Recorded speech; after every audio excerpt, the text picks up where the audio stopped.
the attacks in New York and Washington. Many people were eyewitnesses to the incidents and called to share their experiences. Next, you'll hear some of these phone calls in a 50-minute segment. First call comes from New York City. Good morning, you're on the air. Hello? Yes, sir. What would you like to say? Oh, wow. Gee, I didn't think I'd get through. Amazing. You're on. Yeah, I was down on Rector Street when the first plane hit. And, Tell us where that is. It's 2 blocks south of the World Trade Center.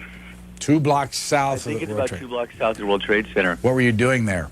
Believe it or not, I was actually meeting a deputy commissioner of the TLC, which is the Taxi and Limousine Commissioner, to get a job as an instructor to teach the 80-hour course for taxis. And it just was amazing. Everybody was looking up, and I didn't at first see what it was. And then I looked up, and I saw what looked like a huge hole in the World Trade Center. And I was trained as a paramedic. I'm not currently licensed, but I started walking towards, I get up Greenwich Street towards the World Trade Center, and I just saw arms and legs and pieces of bodies and just a lot of really bad stuff. And I just put on my latex gloves, and I walked up, and I got to the front door, and there's this guy from FEMA. That's like the Federal Emergency Management Agency. And I said, listen, I'm not licensed, but I'm trained as a paramedic. And he's just said, well, that doesn't matter now. Come on in. And so we went in, and we went under the basement to the other side of the building. And basically what we were doing was people were coming down the stairs. The fire department was arriving in groups, and they were going up the stairs. And there was a group of us, and what was happening was people were leaving out the exits, and they were getting killed by debris that was falling. And so what we would do is we would corral people in groups of 50 or 100, and we'd go out the doors ourselves, and we'd look for debris. And then we'd tell them go, and they'd run out in groups. And we just did that maybe 15 or 20 times when the second plane hit. And at that point, I just started cursing, and I turned to this FBI agent, and I just said, where's the air support? I mean, aren't we supposed to be prepared for this? And some guys from the bomb squad came in, and I said, are we looking for secondaries? Because my first thought was that they missed the first time. They're not going to miss this time. They're definitely going to bring it down. And my thoughts were that the planes were just a distraction. They probably had bombs actually, in the garage or whatever again, and that's what their main intention was. Just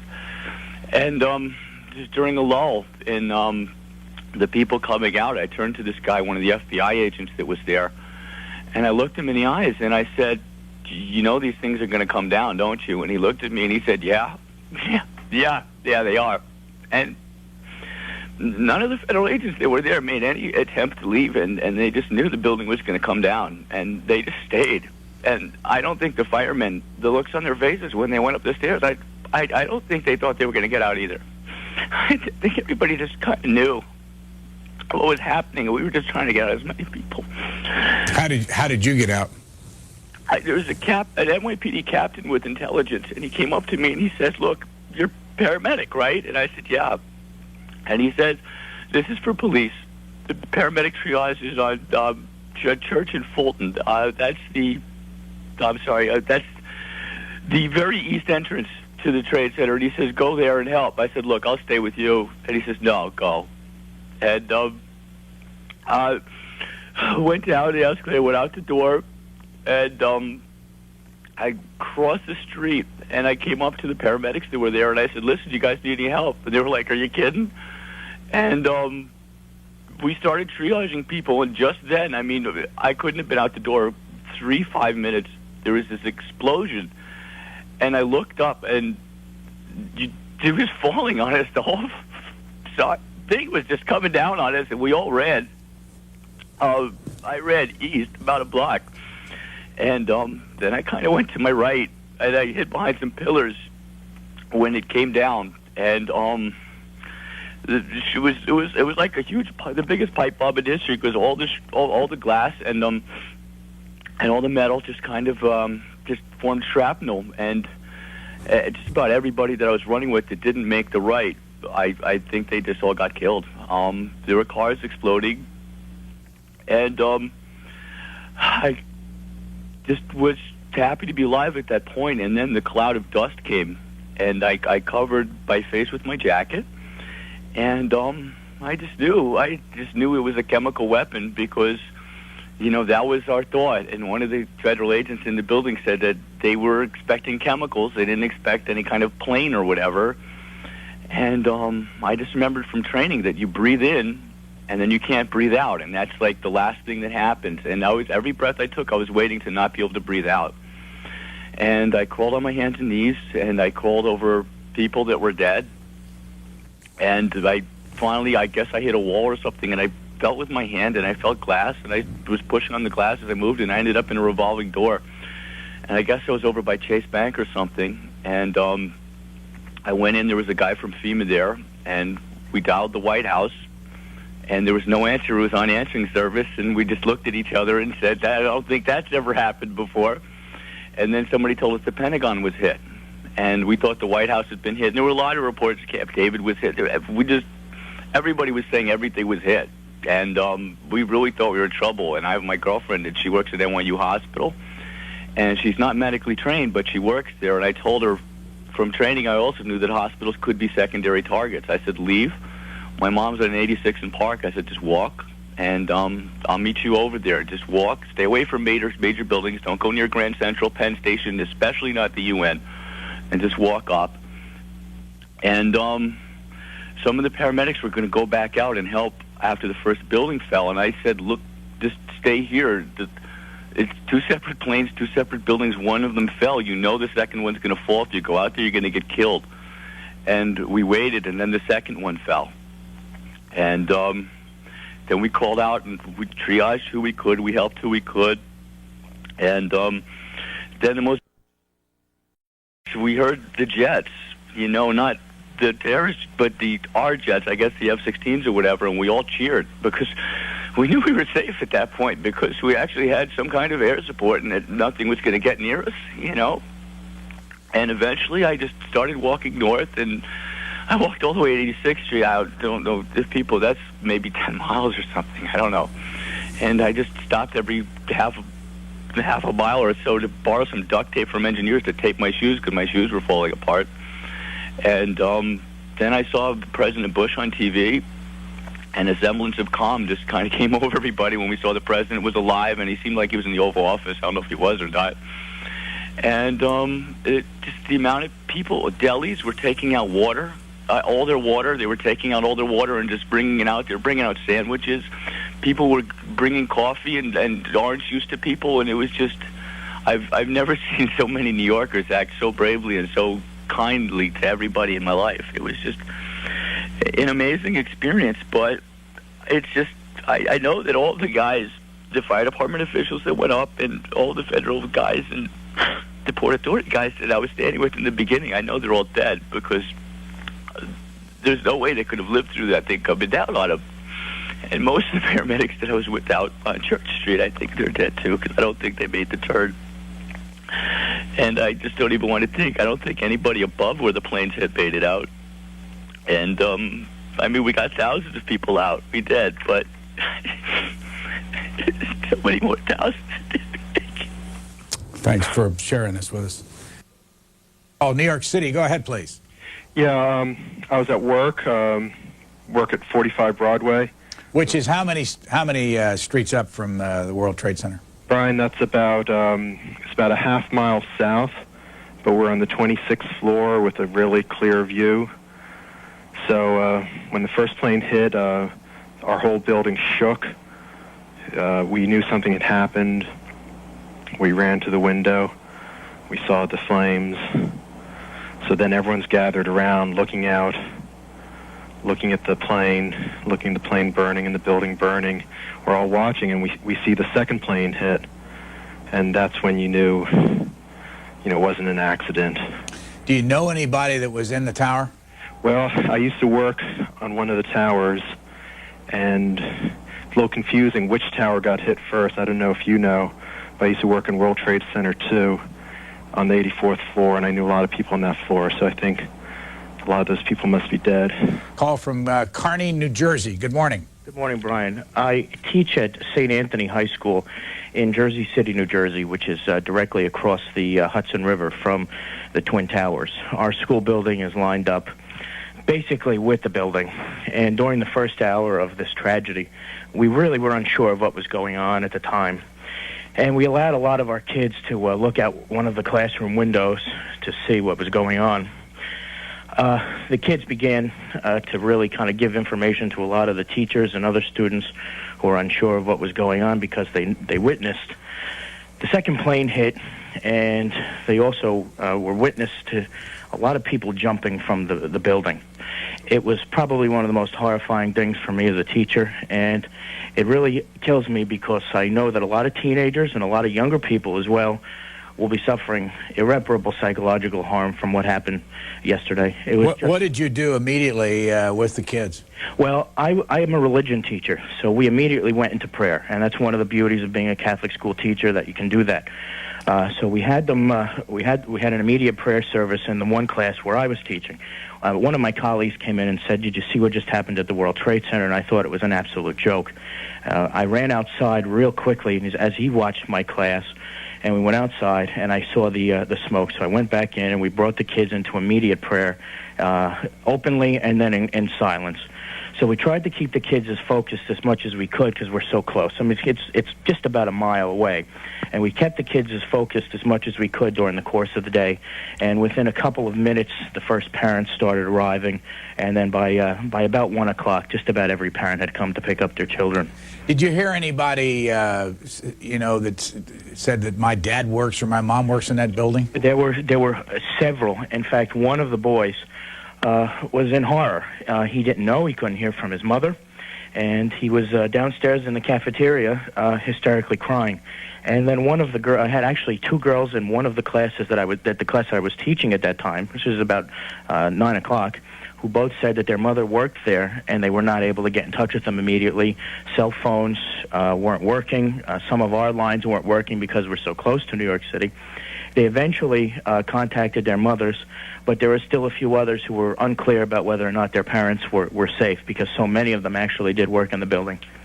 Thanks for sharing it with us. Thank you, Brian. Hartsdale, New York, you're on the line. Hi, Brian. This is Chris from Hartsdale. I was in Two World Trade Center on the 45th floor. I work for Morgan Stanley and Company. Yesterday? Yes, in the accounting department there. Let me just, it's confusing to those of us who don't work there. I mean, I've got a photograph. Are you watching at the moment? Yeah. Can you see the screen? Yeah. Okay, this is looking at the World Trade Center, and if I'm, there are two towers there. The one on the left, I believe, is 2, and the one on the right would be 1. The first plane, I believe, hit 1. Hit this one right here. Yes. Okay, and that's the one I see on the top. At the very top is their television tower. Right. And then below it, is this the Millennium Hotel right here? This black building? That looks like it, yeah. Okay. It's all, yes, that definitely is it, yes. Which bridge is this? That's the Brooklyn Bridge. Brooklyn Bridge. And you were over here in Tower 2? Tower 2 on the 45th floor. Which should have been somewhere in this area. Yeah. How in the world did you get out alive? Well, we felt like a rumbling, right? And then we looked out the window, and we saw all that debris falling that you see there. And everybody just said, all right, let's get out of here. Everybody was very calm going down the stairs. We went down an escalator, and then we were on a 44th floor, which is a main deposit area of a lot of the upper floors, and then there's express elevators from there. Some people were getting on the express elevators. I don't know. I thought better of that. I could have jammed myself on. I went down the fire escape, which really were not as crowded as I thought, and people were very orderly. And, we've been through this before with a couple of other things. We had to evacuate once before about 7 years ago. Not the bombing, but something else. I don't recall what it was. So it's kind of a way of life there, and everybody was very orderly. We just were hoping it was some transformer explosion or something, We weren't even thinking a plane, or if it was, maybe a small plane. Now, were you going down the stairs before the second plane hit? We were going down the stairs. We were probably as far as the, I would guess, the 10th floor when all of a sudden the lights flickered, and you could feel the building swaying. Like 2 or 3 times you could feel it swaying. And that's when you knew in your heart that it was, you were under attack or something. And earlier, maybe when we were on the 30th floor, we heard announcements. There's a situation in Building 1. It's being attended to. Building 2 is secure. Remain where you are, I think they said. But everybody kept proceeding. And we made it down to 10, and we felt the swaying and the lights flicker. And then everybody just continued, and surprisingly, it wasn't as crowded as I thought it would be. And we all got down to the bottom, and we came out on the 2nd floor, and we took an escalator down to the concourse area. We could see outside, and it looked like a war zone out there. There was debris everywhere. There was smoke. We ran through the concourse, which is like a mall area underneath the Trade Center. Everybody was directing us where to go. We got out the front. I guess that's, I don't know what that is. It's right by the Millennium Hotel, though. I think that's Trinity or Church Street. Trinity Church is right there. I think it's Church Street is that main drag right in front of the Trade Center. And then we just kept walking, and we looked up, and we could see Building 1 had a big hole in it, and Building 2 was just burning in the middle area. And we just kept walking and walking, and we stood for a while and looked when we got a little distance away, and then we just kept walking. Where are you? Where's Hartsdale?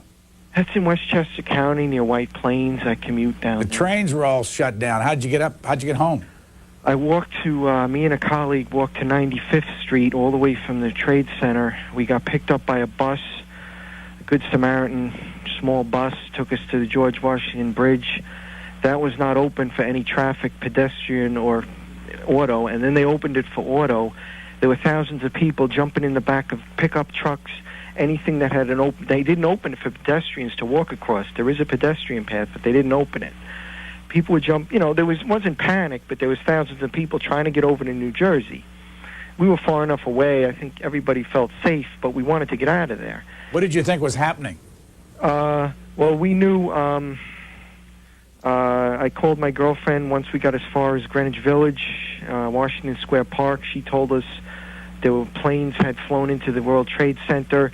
When we were up in probably Tribeca or further up in the 20s, people were pointing in the street and screaming, "Look, the building's falling."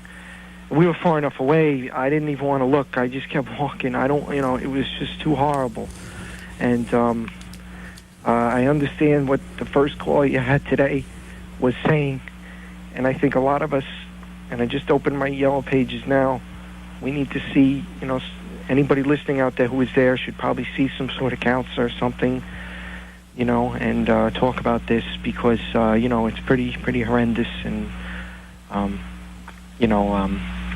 we ended up getting over the George Washington Bridge. Like I said, everybody was jumping in the back of pickup trucks. We jumped in a delivery truck, and we hitchhiked up to my sister's house in Jersey, and that was that. Thanks for sharing Thanks a lot, this morning. Brian. Appreciate that. Yeah. Next call, New York City. Good morning. Yeah, hi. I run a large internet company on Hudson Street, and I was driving downtown yesterday in a cab, and as I always do, I see the Twin Towers coming up. I'm making phone calls. I'm actually on the phone with one of my business partners, and all of a sudden, there's a giant hole. We look up, everything's normal. There is a giant hole in the building. I immediately tell the cab driver to pull over as crowds start to form onto the street, and run into a parking lot where another crowd has come up, and we're all watching. We're all trying to figure out exactly what happens. We think it was an accident. And out of nowhere, we see a plane swoop around the back of the buildings and slam into the building, and a huge fireball shows up in front of the building, literally to the point at which you can hear the sound come out. We're probably about a mile away, and you can feel the heat, and you can feel the rumble, and a massive panic starts to go across the street. My first thought is for what's going on with the rest of the people in our office and for my own children. I then run down into my office and run up, and there are people sort of looking out of windows and trying to figure out what's going on. I go onto the internet at that point, and interestingly enough, many of the major companies had been gone down. I think that we had a local internet point that was in the basement of that building, and all of the cell phones, all of the communications that we normally deal with on a daily basis went out. One of the reasons why I had called in this morning, as I was trying to get information, and I consider myself to have a tremendous amount of information relative to my office, but there have been a variety of different information points that I've been getting both through the people in my office and through television. And there's been some things that I've found that have been missing, or that have been amplified, that I'd like to ask some questions on. One is, what has happened to these reports that there were car bombs in front of the buildings in Washington? State Department, for instance? Yeah, and I haven't heard very much about that, or where the locations of those have been. Now, I'm not an expert, and I have not watched this thing on a hour-to-hour basis, but my impression yesterday was that they have discarded that. Peter Slen's downstairs. Is that true from what you know, Peter Slen? I have not seen anything on that, Brian. And there's nothing in the papers down here, but we're not that close to it, so I don't want to leave the impression that there wasn't, or there weren't any. Okay, because sitting here in New York, what you're hearing is all over that there were actually potentially more than 4 planes hijacked, that there may have been other attempts on hijacked planes.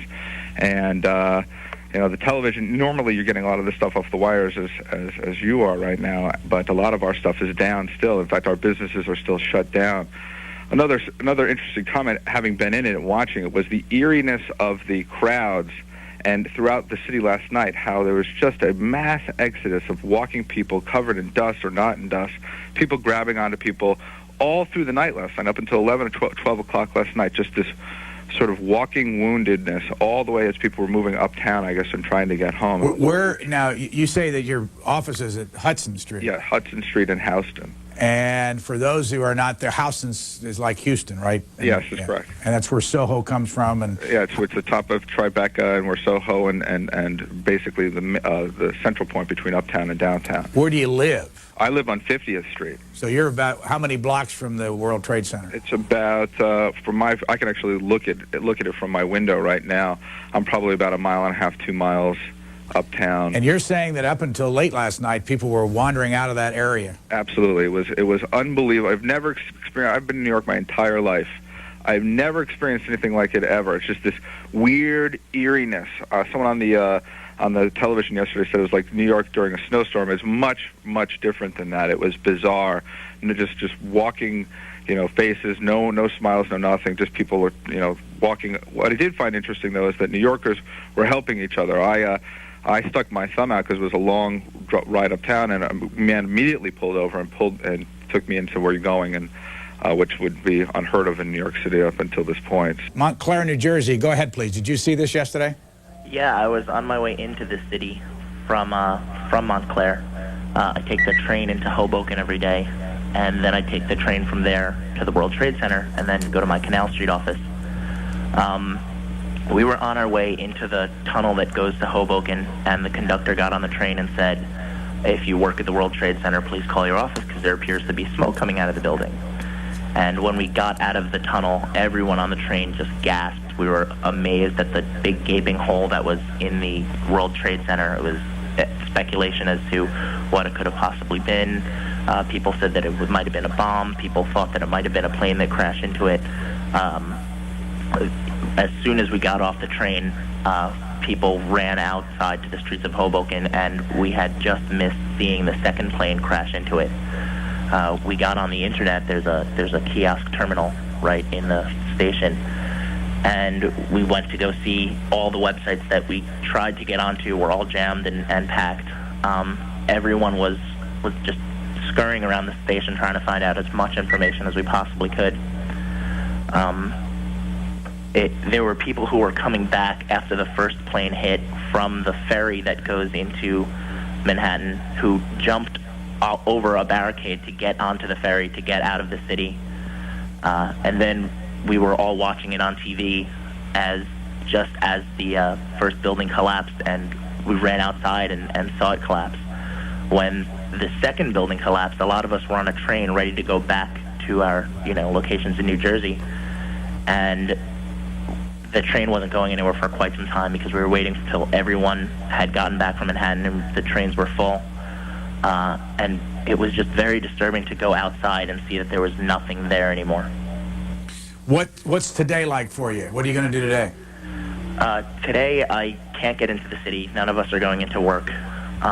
It's really a question as to if the offices are even going to be open for the rest of the week. My office is less than a mile from the World Trade Center. It's on Canal Street, and it's just really, the future's unknown. We're all really upset, and I guess everyone's looking for family members and anyone that was in there. Fortunately, everyone I know so far of my friends actually has survived. A few of them were actually stuck in the city overnight, but everyone that I know is okay. I'm still a little curious about a lot of the people from work who go into the World Trade Center every day to get to my office, and I still haven't heard from everybody there, so I'm a little bit concerned. Thanks. As we continue to take phone calls, this next one is from an eyewitness line from Newark, New Jersey. Good morning. Good morning. How are you? I'm fine, thank you. And what did you see yesterday? Well, yesterday from home, I actually watched on television as the plane hit the second building, and so I immediately ran out the door and went to work. And from our conference room, we're on the 20th floor. We have a completely unobstructed view. In Newark? Yes, of the New York skyline. And we watched the first tower crumble, and everyone in the company just started screaming. And then we watched the second one, and we started screaming again, but then it was just followed by intensive crying. We all knew someone that worked there or had a relative that worked in one of the towers. Have you found out whether they lived or not? We have found out about most of them. Most of them have called in, but there's still two individuals, one a cousin of a coworker and the other a brother-in-law of a coworker who we have still not heard from. And one of them did work for the Port Authority, and we've been calling the hotline, but so far nothing has been heard from him, and so we are praying with that family. I have more of a question than a comment. I think the most devastating part was that it touched everyone. I mean, I thought automatically went out to our CEO because she was stuck in Philadelphia and couldn't get back, and her husband actually called to say he was on his way to the emergency bunker. We found out he was in the bunker when the tower collapsed. He was stuck in there for about 15 to 20 minutes with Giuliani. He finally called us and said, we got out of another exit. I'm at a hospital. I'm okay. I'm fine. I'm not hurt. And so we were all very happy to hear that. What emergency bunker was he in? The one located right across the street from the World Trade Center. He's a hospital administrator in New York. And he did call to let us know that he had gotten out, and we actually saw him on CNN, and he was covered in dust, but he was okay, and we were happy about that. I have more of a question than a comment.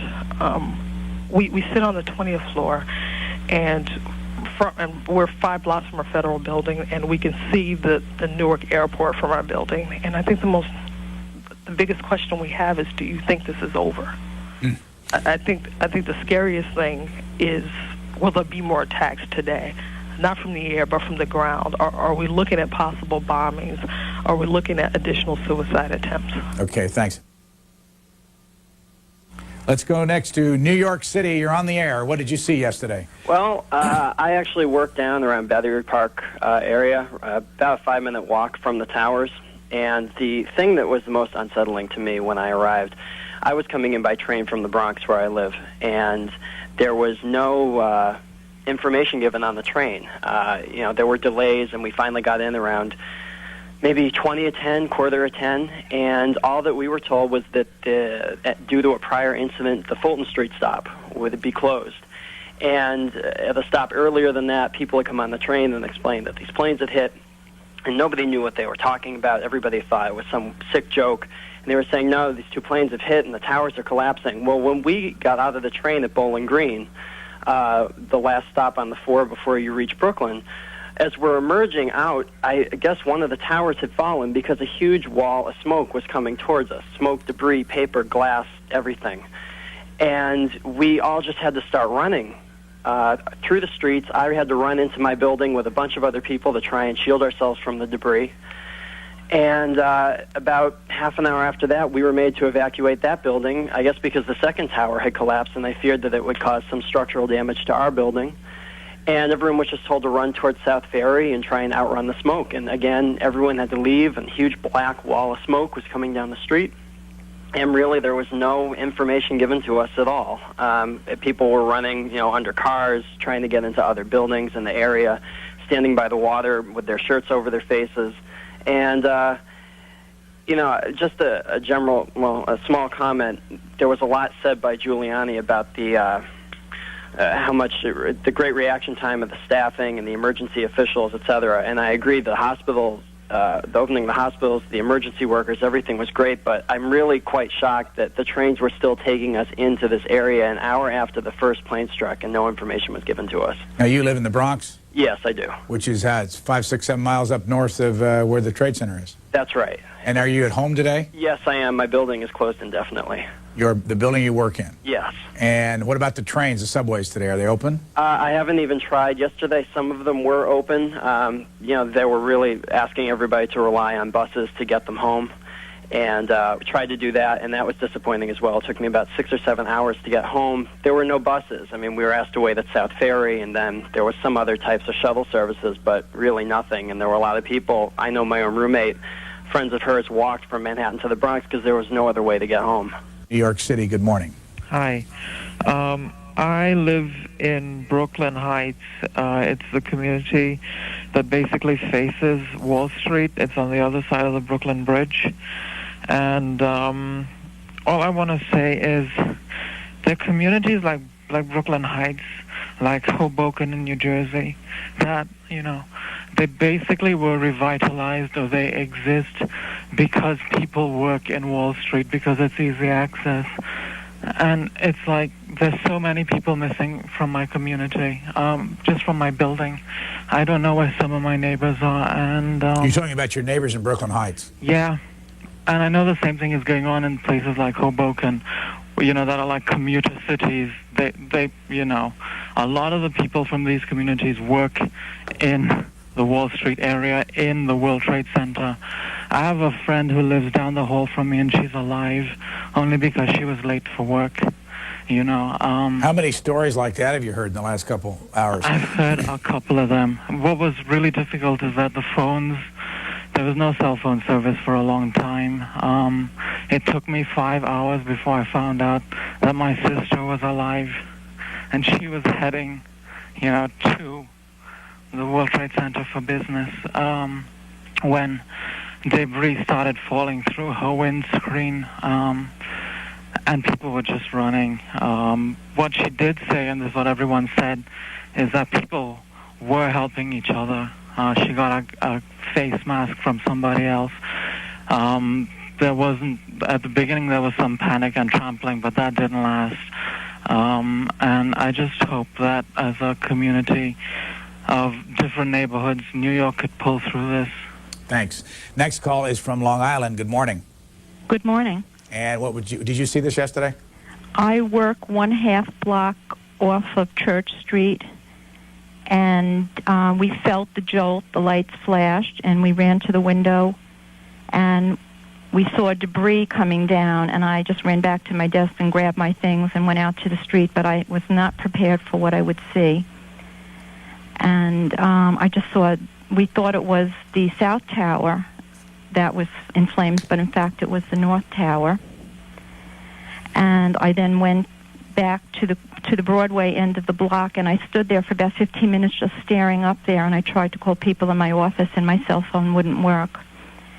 I used someone else's telephone to call my husband and tell him I was safe, and then after a while I started watching and thinking that the building might fall. So I headed over to the the east side and got on the subway, which was still running, and I got up to Penn Station, and when I got up there, I found out that it was a plane and that a second plane had hit, and I managed to get on the last Long Island Railroad train, from what I understand, out. But everybody was just staring at it like it really wasn't happening. And what about today? Are you home? Yes, I am. Did you lose anybody, or did you even know anybody that was in the towers? I knew 2 people from my neighborhood that were up there, and I found out that one of them had just gotten off the subway and was in the concourse, and had it been 5 minutes later, he would have been up in one of the towers. So he was in the concourse under the towers. Right. This is what I heard. I haven't spoken to him. And then I heard somebody else we knew was was supposed to be working on an upper floor but hadn't gotten there yet. What do you think this... was taking the PATH train into New Jersey, and they stopped it at Exchange Place. From New Jersey, they stopped it at Exchange Place, I believe is the last stop, and she's very shaken up. I mean, I spoke to her a few times, and she's hysterical. And she didn't even make it to Manhattan. How much do you think it'll change New York after this? You get any feeling? I know it's early.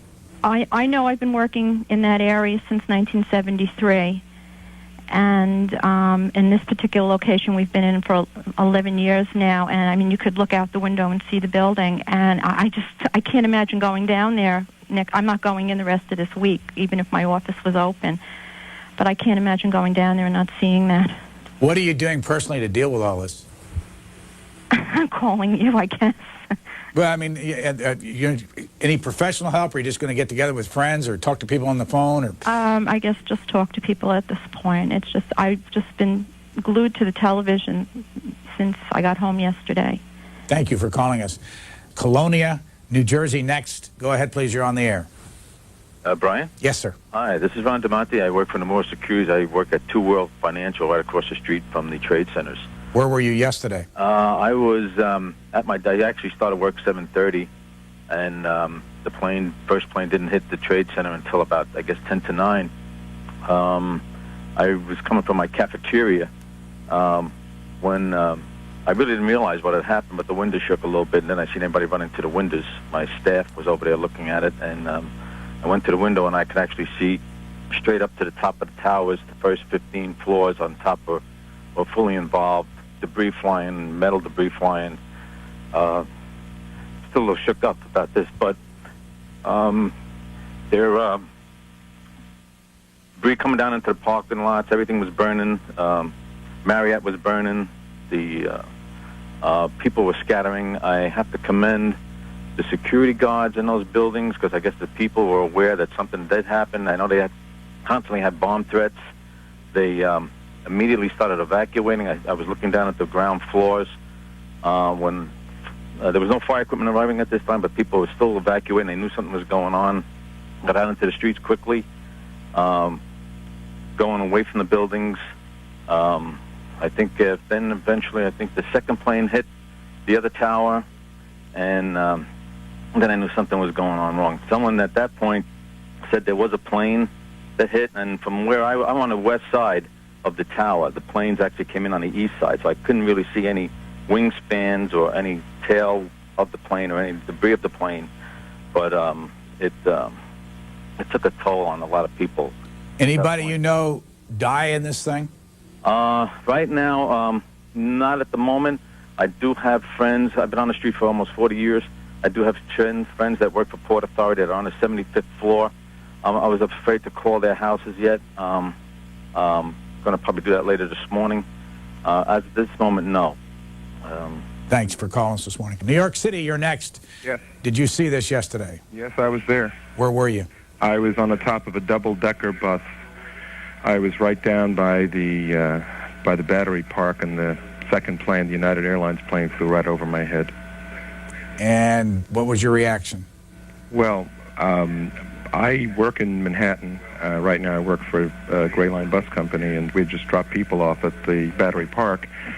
We had pulled back over towards the World Trade Center to go back up the West Side Highway. We had passed it 10 minutes before, 15 minutes before, and we saw the fire, assuming it was a fire in the building, and the emergency vehicles were arriving. We turned around to go back up near the FDR Drive on South Street and got stuck there. And when that plane came overhead, I knew exactly what was happening. I knew it was a terrorist attack at that point. As soon as I heard the plane and I looked up, and then about 5 seconds later, I heard the explosion. So my driver and I wanted to get out of there. Of course, we were paralyzed on the streets. There was a total gridlock, nothing moving. People banging on our door, looking for help because the streets were already jammed with people. So we put people on our bus. About 35, 40 minutes later, the police finally got down to the individual streets to break up the gridlock. And we inched up South Street very, very slowly. It became a one-way street except for the emergency vehicles trying to get through. And on our way, of course, we could see the Twin Towers when we hit various intersections, and it was ghastly. We watched the first building collapse from the top. I watched the first building collapse from the top of the bus. What did you think was happening? Well, I knew. When we swung back up towards West Street, we thought a fire had broken out in building number 1. I did not hear the first plane crash into building number 1. I had just passed it. I had passengers on my bus, and they were on top of an open-top double-decker. And I was pointing out the buildings, talking about windows on the world, talking about the deck on top of the World Trade Center and the view you could get. Dropped them off, came back, and I saw the fire. But since I hadn't heard anything, I just assumed a fire had broken out. And but when we swung back and that plane passed, that twin-engine jet passed over my head, I knew something was wrong. Let me ask you a question. It's early in this game, but this will undoubtedly come up very soon. Should they, or will they, rebuild those towers? I don't think they should rebuild the towers, no. I think, if anything, they should put a monument there to the people who died. Remember the Arizona was sunk at Pearl Harbor, and they made a monument out of it. And I think that there's no question that there should be a monument to the people who died there. This is one of the worst attacks ever. In fact, this may be the worst attack ever made against the U.S. Thank you, caller. North Bergen, New Jersey. Good morning. Good morning, sir. Were you there yesterday? Yeah, we were there yesterday. We got on the bus at about 8:50, just a little after 8:50. The New Jersey Transit, we're up on Northeast Boulevard East in North Bergen overlooking Manhattan. And about 2 minutes into the bus ride, the bus driver got a call over his radio that the World Trade Center, one of the towers, was on fire. And we looked over and we saw smoke billowing out of it. And about 5 minutes later, as we're watching it, we saw a huge plume of ball of fire come out of one end, the end that was facing us, not realizing that another plane had just hit I guess it was the South Tower. And we were just watching it in disbelief. One of the passengers had a radio, and the radio was telling us, at first we thought somebody said it was a Cessna, and then we were told that both towers had been attacked. We realized it was a terrorist attack. This bus takes us, just for your information, takes us into Hoboken, where we also take the PATH train. And so we decided, we realized right there and then that it wasn't a good idea to go into the city. So the bus had reached a place called Lincoln Harbor, where there's a ferry that takes a lot of the Jersey people into Manhattan. And we got off there, and we just sat there and watched both towers tragically come down. What do you do for a living? I'm in the furniture business. And what was your reaction? What would you all say to one another when this was going on?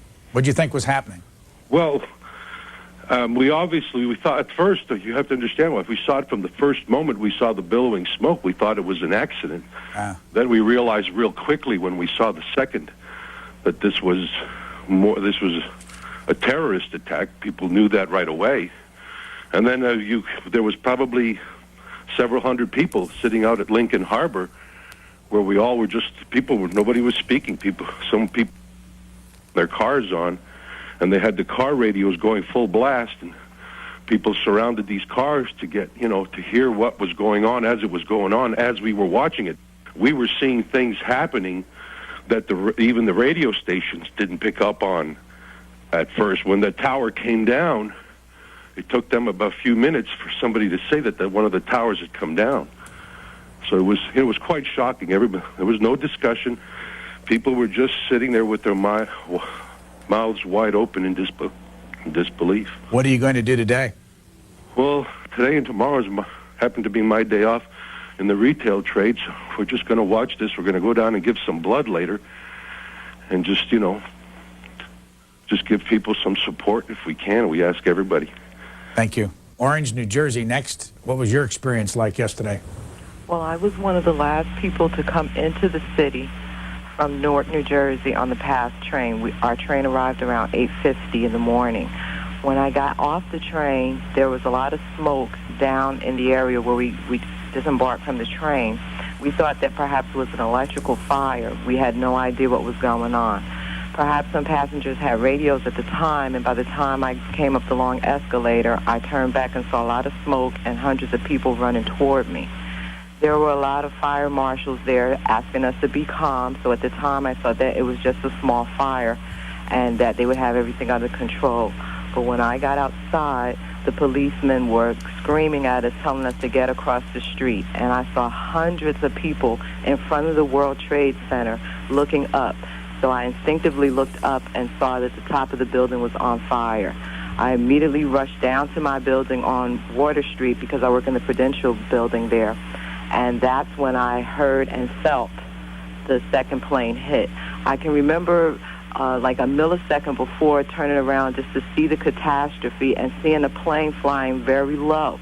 And I was wondering why it would do that, and I just thought that perhaps it was because of the smoke that was billowing ahead that it had to fly low. I had no idea that it was about to hit the building. What did you do then?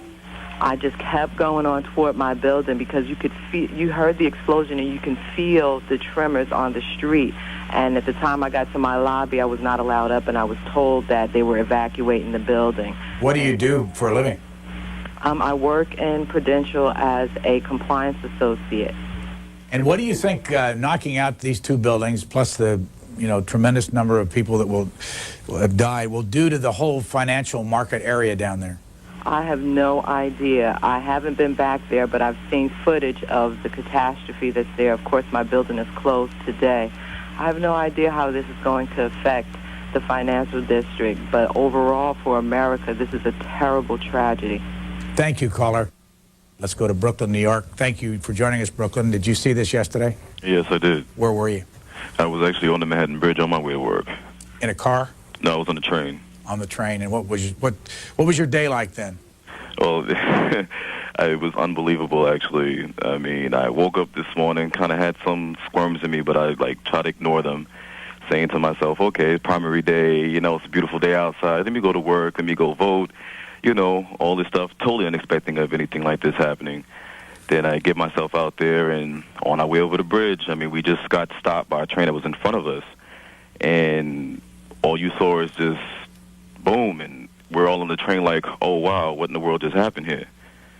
And we all just try to, calm each other down because everyone started panicking on the train itself. Like if people were thinking, oh no, they're going to come after the bridge now. They're blowing up things there. They're going to blow us up too. And it was real hectic. A lot of people on the train itself started panicking until someone just came out of nowhere and said, you know what, let's just stop and pray. Did it work? Oh, yeah, it calmed everyone down. It calmed most people down. I'm still shaking from it. I find it to be dramatically unbelievable. Do you have any idea in your own head why this kind of thing would happen? I have no reason, no idea. It was I can't see why someone could be full of so much hatred. It's unbelievable. Did you lose anybody that you know of, a friend or a colleague in the towers? There are 3 people that I know that work out there we haven't heard from yet, and we're just keeping it in our minds, just okay. They're just unreachable. We're just me and my family are just consoling each other and just saying, hey, they just can't reach them. They'll get to us. We know they're okay. Thank you very much. As our next call comes in from Brooklyn, New York, good morning. Good morning. What did you see yesterday? Yesterday I was on my way to work because I work at the Bank of New York. I was 2 blocks away from the World Trade Center when the second plane hit. What was your reaction?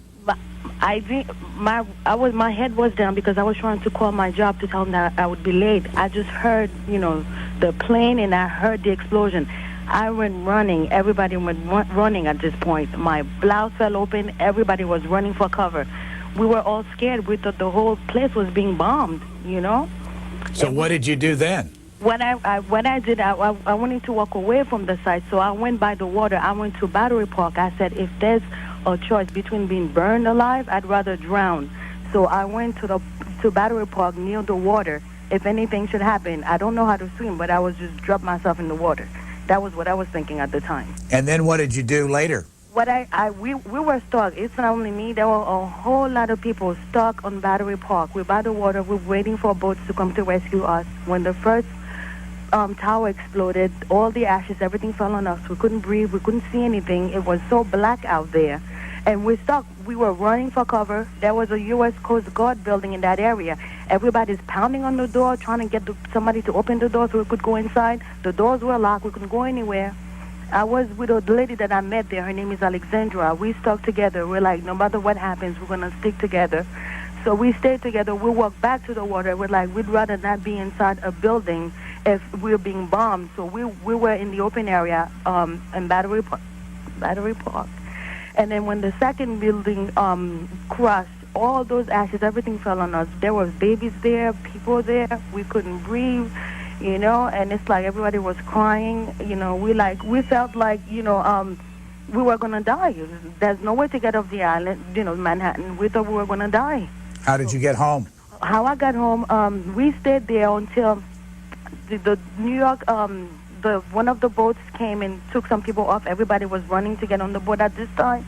And me and the girl that was stuck together, we're like, we're not going to get on the boat because we were afraid the boat was going to drown. We were afraid that they were going to hit the boat or something. We stayed there, and then after a while, the Staten Island ferry came along, and the girl that I was with, I live in Brooklyn, but the girl that I was with, she lives in Staten Island. She's like, why don't you come to my house? You can stay there, and then me and my husband will find a way to get you home. So when the second boat came, we got on that boat, but what happened, I don't think people mentioned that on TV, was when the Staten Island ferry came, there were like hundreds of firefighters on that boat. And Army people in tanks, you know, were on the boat. As the people were coming out of the boat before we got on, the crowd just stood there. Everybody started clapping for them. It's like, you know, these are the heroes we're looking at. These are the people, you know, that are going to save, you know, these people trapped. So the crowd just stood there and started clapping for these people. So after EMS, after the firefighters, you know, the Army people got off, then that's when we got on the boat. And I went to Staten Island to a house. I was stuck there until I left my house at 7 o'clock that morning. I did not get home until 10 o'clock that night. Thank you very much for sharing your story with us.